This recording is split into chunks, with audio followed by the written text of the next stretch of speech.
C'est votre émission Religion et Société. Nous sommes déjà là. Vous n'avez encore rien raté jusqu'à présent. Et donc, notre invité, est déjà sur ce plateau, le pasteur Guilain Kassegna, qui est avec nous, à qui j'ai dit bonjour et bienvenue, pasteur. Bonjour, très cher Hervé Papi. Voilà.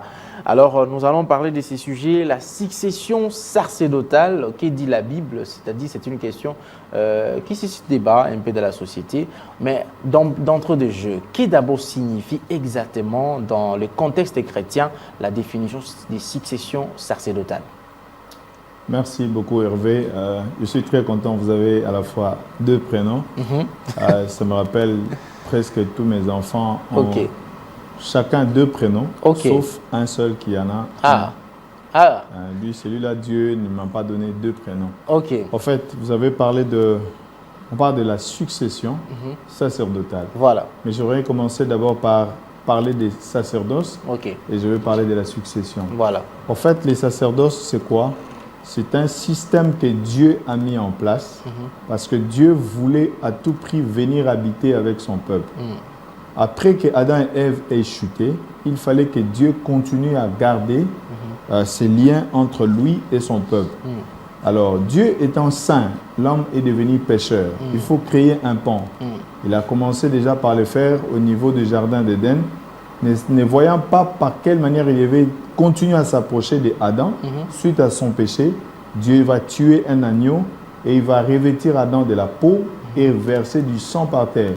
Ce sang, c'était la préfiguration de notre Seigneur Jésus-Christ qui devait mourir pour rétablir l'union ou la communion entre Dieu et l'homme. Ainsi, quand Moïse va venir, avant que Moïse vienne, vous verrez plusieurs fois on est en train de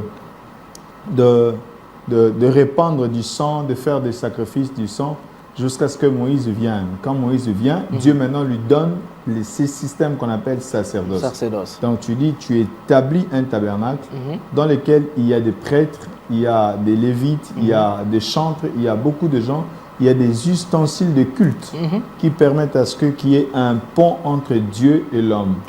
Donc ça pouvait permettre à ce que l'homme vienne vers Dieu et que Dieu également viennent vers l'homme.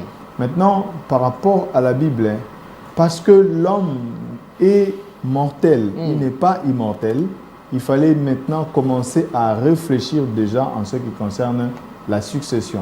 Donc, lorsque quelqu'un va être choisi ou désigné grand prêtre, mais après lui, est-ce que l'œuvre doit s'arrêter ou l'œuvre doit continuer? Voilà en quelques lignes ce que je peux dire en ce qui concerne les sacerdoces. Alors, est-ce que ces concepts, on peut les dire maintenant? Là, vous avez parlé de la sacerdoce. Maintenant, si on ajoutait la succession, on les mettait ensemble les deux mots.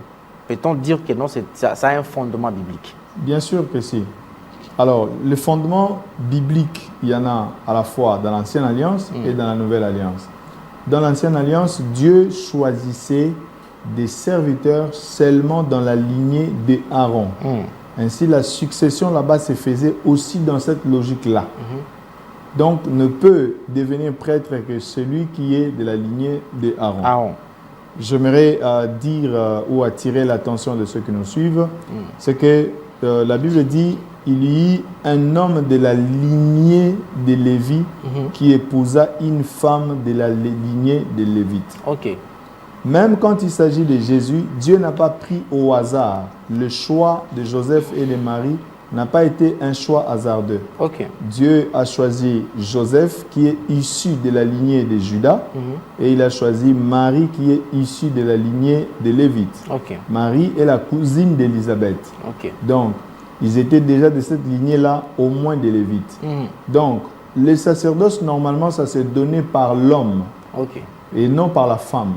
Mais Dieu a choisi parce que Jésus devait venir avec au moins 3 onctions. L'onction royale, l'onction sacerdotale et l'onction prophétique. Lui-même est venu déjà en tant que prophète. Alors, du côté de son père nourricier, il y a cette justification de ce que Joseph est issu de la lignée de Judas. Et du côté de sa mère nourricière ou biologique, et Marie est issue de la lignée de Lévite. Donc la succession se faisait, les choix et la succession se faisaient en fonction de la lignée du sang. Et ça devait obligatoirement passer d'un père à un fils.